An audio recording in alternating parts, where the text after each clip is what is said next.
మాతృదేవోభవ. ఇప్పుడు మనము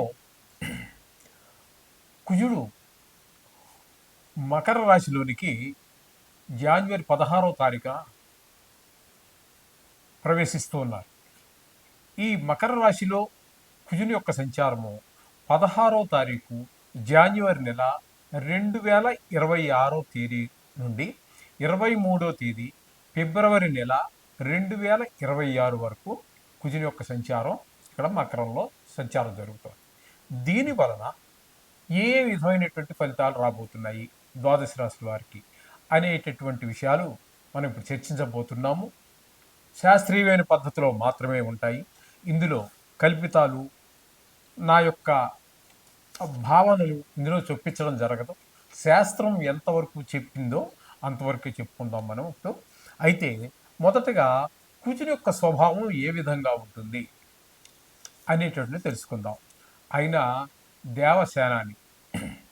దేవసేనాని అన్నప్పుడు సేనాని అనే ఆయన కొంచెం సీరియస్గానే అందరి మీద ఉంటూ ఉంటాడు. కొంచెం ఆగ్రహంగా, కోపంగా ఉంటూ ఉండాలి. అందరి మీద భుజం మీద చేసి ఫ్రెండ్లీగా ఉన్నట్టయితే నాయకుడు అనేటటువంటి వాడికి అతని కింద ఉన్నటువంటి వాళ్ళు సబార్డినేట్స్ వాళ్ళు ఎవరు కూడా భయపడరు. వాళ్ళు సీరియస్గానే ఉండాలి, ఎప్పుడు కోపంగానే ఉండాలి, తగినంతే మాట్లాడాలి. అంటే అనవసరమైన కోపం అని కాదు, కోపంగా ఉండాలి అంటే మొహం చూస్తూనే ఒక భయము, భక్తి రెండూ ఏర్పడే విధంగా ఉండాలి. ఆ విధమైన లక్షణాలన్నీ కూడా మనకి ఇక్కడ కుజుల్లో కనిపిస్తూ ఉంటాయి. దేవసేనాని కాబట్టి, దుష్ట శిక్షణ చేయాలి కాబట్టి ఆయన కొంచెం కోపం ఉండాలి, అంతే. అది ఆ విధమైనటువంటి పరిస్థితి అంతా కూడా కుజుడితో ఉంటుంది. ఇంకా ఆయన అన్నదమ్ముల విషయాల గురించి కూడా చాలా శ్రద్ధ తీసుకుంటూ ఉంటారు. అంటే ఆయన అన్నదమ్ములని కాదు, ఆయన మన జాతకంలో ఎక్కడున్నారో దాన్ని బట్టి, మన జాతకంలో ఉన్న దాన్ని బట్టి ఆ మనిషికి అన్నదమ్ములతోటి సౌఖ్యంగా, అదే అన్నదమ్ములతో సఖ్యంగా ఉండడం జరుగుతుందా, విరోధంగా ఉండడం జరుగుతుందా అనేది తెలుసుకోవచ్చు. అలాగే భూమికి సంబంధించి, భూమిపుత్రుడు కాబట్టి ఆయన భూమిపుత్రుడు అంటారు కాబట్టి ఆయన అతనికి భూమి అనేటటువంటి ఐశ్వర్యాల్లో అది కూడా ఒకటి. ఆ భూమి, ఇల్లు ఇవన్నీ కూడా ఉంటాయా లేదా అనే విషయాలు కూడా దాని ద్వారా తెలుసుకోవచ్చు. అలాగే యుద్ధం, ఎవరితో మాట్లాడినా చిన్న మాట అవతల మనిషి తప్పుగా మాట్లాడినా వెంటనే కోపం వచ్చేస్తూ ఉంటుంది, యుద్ధానికి సిద్ధపడిపోతూ ఉంటాడు. మామూలు మనుషులతోటే కాదండి, నవగ్రహాల్లో కూడా వేరే, అంటే రవితోటి, గురువుతోటి, ఆయన మిత్రులైన గ్రహాలు అయినటువంటి చంద్రుడితోటి, ఈ గ్రహాలతో వదిలిపెడితే మిగతా వారితో కూడా గ్రహ యుద్ధం చేస్తూ ఉంటాడు. మామూలుగా మన జాతకంలో మనం బాగాలేదనుకోండి, మనం కూడా ఇంచుమించుగా అదే పరిస్థితి ఉంటూ ఉంటుంది అనమాట. ఈ లక్షణాలన్నీ కూడా ఈ కుజుడి యొక్క ప్రభావాన్ని బట్టి అవతల మనుషుల మీద కూడా ప్రభావం పడుతూ ఉంటుంది. ఈ విధంగా ఉంటుంది. అలాగే శస్త్రములు, ఎంతసేపు గాయాలు అవ్వటం, లేకపోతే గాయం చేయటం, ఇట్లాంటివన్నీ శస్త్రాలకి సంబంధించినటువంటి వాళ్ళు ఇవన్నీ కూడా ఉంటుంటాయి. సహజంగానే వీళ్ళకు ఉన్నటువంటి లక్షణాలను బట్టి మనం చూసుకున్నట్టయితే వీరు ఎక్కువగా మిలిటరీలో ఆఫీసర్స్గా, లేకపోతే సైన్యంగా, అట్లు దాన్ని బట్టి వాళ్ళ యొక్క చదువును బట్టి మొత్తం మీద వీళ్ళు రాణించేటటువంటిది ఎక్కువగా మిలిటరీకి సంబంధించి దేశాన్ని కాపాడటం, ఇట్లాంటి వాటిలోనే వారి యొక్క ప్రతిభ బయటపడుతూ ఉంటుంది. వారు ఎక్కువగా మిలిటరీలో కనుక తీసుకున్నట్టయితే, మనం ప్రయత్నం చేసి అక్కడ వాళ్ళ యొక్క డేట్ ఆఫ్ బర్త్లు అవి తీసుకున్నట్టయితే మనం పరిశీలిస్తే వాళ్ళే 100కి 90 మంది పైన ఈ కుజుని యొక్క ప్రభావంతో ఉన్న వాళ్ళే ఉంటారు అక్కడ మీకు. ఈ విధమైనటువంటి సత్వం కలిగినటువంటి వాడు ఈ కుజుడు. ఈ కుజుడు మన జాతకంలో చాలా విషయాల్లో, ప్రతి విషయం, సంతానం కలగటం విషయంలోనూ, పెళ్ళిళ్ళు అవ్వటం విషయంలోనూ, ఇట్లాంటి మన నిత్య జీవితం మీద, మానవుల యొక్క జీవిత విధానం మీద చాలా వాటిలో, ఉద్యోగం కూడా ఆయన కనుక దశమ స్థానంలో ఉన్నాడు అనుకోండి, చాలా మంచి ఉద్యోగం, చాలా పలుకుబడి కలిగి ఉండటము, భూములు, మంచి విపరీతమైనటువంటి ఆస్తులు కలిగి ఉండటం, ఇట్లాంటివన్నీ కూడా ఆయన మంచి మంచి ప్రదేశాల్లో ఉండడాన్ని బట్టి అనేక రకాలైనటువంటి ఫలితాలు ఇస్తూ వస్తూ ఉంటారు. ఇది కుజుడి గురించి మనం సంక్షిప్తంగా చెప్పుకునేటటువంటిది. ఇప్పుడు మనం చెప్పుకుంటున్నది ఏంటంటే, ఇక్కడ ఆయన స్వభావం కరెక్టే, కానీ ఇక్కడ మనం చెప్పుకోబోయేది గోచార ఫలితాలు. ఆ గోచారంలో ఏ స్థానంలో ఉంటే ఏ ఫలితం అనేటటువంటిది ఇప్పుడు మనం తెలుసుకోబోతున్నాం. మేషరాశి వారికి కుజుని యొక్క మకర రాశిలో సంచారం చేయటం వల్ల కలిగేటటువంటి ఫలితం ఏంటి?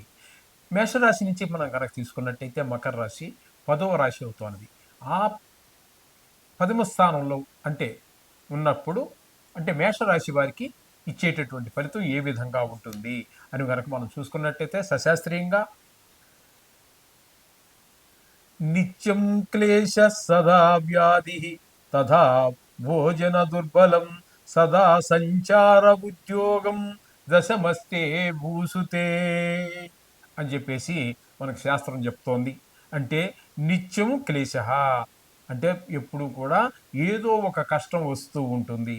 ఈయన ఇక్కడ ఉన్నంత కాలము కూడా అంటే గోచారంలో అంటే ఇక్కడ ఉన్నప్పుడు మనం చెప్పుకున్నాం కదండి, జనవరి 16 నుంచి 23వ తారీఖు ఫిబ్రవరి 26 వరకు ఈ కాలంలో ఆయనకి కొంచెం రోజు కష్టం వచ్చేటటువంటిది, మనోవిచారం కలిగేటటువంటి గాను, రోగాలు వచ్చేటటువంటి గాను, పీడ అల్పాహారం అంటే తక్కువగా భోజనం తినటం జరగచ్చు, లేకపోతే తక్కువగా మనకి నోటికి రుచించకపోవచ్చు, లేకపోతే సమయానికి తిండి దొరకకపోవచ్చు, 2 పూటలు తినడానికి వీలు లేకుండా ప్రయాణాలు జరిగిపోతూ ఒక్క పూట జరగడం కావచ్చు. ఈ విధంగా ఈ విధమైనటువంటి ఫలితాలన్నీ కూడా దశమస్తే భూధరాసుతో అంటే దశమ అంటే 10వ స్థానంలో కనుక కుజుడు ఉన్నట్టయితే ఈ విధమైనటువంటి ఫలితాలన్నీ మేషరాశి వారికి ఇస్తున్నాడు. కాబట్టి ఈ విధంగా ఇప్పుడు నిత్యము కూడా ఏదో రకమైన మనోవిచారము, రోగాలు, గాయాలు అవుతూ ఉంటాయి. భోజనం కూడా సమయానికి దొరకకపోవడము, ఈ విధమైనటువంటి ఫలితాలన్నీ కూడా మనకి ఇస్తూ ఉన్నాడు. ఇది గ్రహించగలరు. ఈ విధమైన ఫలితాలన్నీ మేషరాశి వారికి సశాస్త్రీయంగా చెప్పడం జరుగుతున్నది. ప్రముఖంగా చెప్పుకోవాలి అన్నట్టయితే కుజుడు గోచారరీత్యా గోచారరీత్యా కుజుడు 3 రాశులలో మాత్రమే శుభ ఫలితములను ఇస్తాడు. 3 రాశుల్లోనే ఉండేవి 12 రాశులు.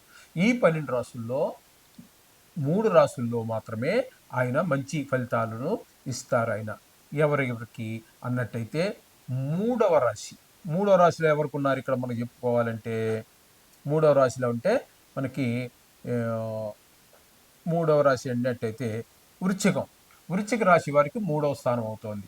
కాబట్టి వృశ్చిక రాశి వారికి చాలా మంచి చేస్తారు. అలాగే 11వ స్థానంలో కుజుడు ఉన్నట్టయితే 11వ రాశి ఎవరికి వచ్చింది? మనం చెప్పుకున్న వాటిల్లో మీనరాశికి వచ్చింది. మీనరాశికి కుజుడు 11వ స్థానంలో సంచారం చేస్తున్నారు కాబట్టి మీనానికి, అలాగే వృశ్చికానికి, అలాగే మనకి ఇంకోటి సింహాని అంటే 6వ స్థానంలో సంచారం చేస్తున్నాడు. 3, 6, 11 రాశులు అంటే వారికి మాత్రము కుజుడు పూర్తి శుభ ఫలితాలన్నీ కూడా అందజేస్తూ ఉన్నాడు.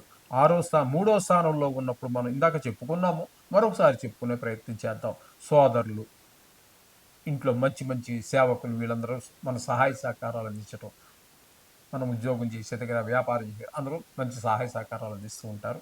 ఆ విధంగా 3వ స్థానం వారికి, 6వ స్థానం వారికి మంచి అంటే ఆరోగ్యం బాగుంటుంది, అప్పు కావాలంటే పుడుతుంది, అప్పులు తీర్చేయగలుగుతాం. ఇట్లాంటి శుభ ఫలితాలన్నీ కూడా మనకి కలహాలు, మంచి పేరు, శత్రువులుగా ఉన్న వాళ్ళు కూడా మిత్రులుగా మారడం లాంటి మంచి ఫలితాలు ఇస్తారు. అట్లాగే ఏకాదశ స్థానంలో ఉన్న వారికి ధన లాభాన్ని బాగా చేకూరుస్తారు ఆయన. ఏదైనా పని చేసినప్పుడు అందులో మీ నైపుణ్యం కూడా బయటపడుతుంది. ఈ విధమైనటువంటి 3 రాశులకి మాత్రమే మీకు మంచి ఫలితాలు ఇవ్వబోతున్నారు. అవి ఏంటంటే మరోసారి చెప్పుకుందాం. సింహరాశి వారికి, అలాగే వృశ్చిక రాశి వారికి, మీనరాశి వారికి 3 రాశులకు మాత్రమే. మిగతా వారన్నిటికీ కూడా ఈయన ఏ విధమైన శుభ ఫలితాలు ఇవ్వజాలరు. కాబట్టి వీరందరూ కూడా రోజు మనం 2-3 సంవత్సరాల నుంచి మనం చెప్పుకుంటూనే ఉన్నాము. కాబట్టి ఈ నవగ్రహ ప్రార్థన చేసుకోండి.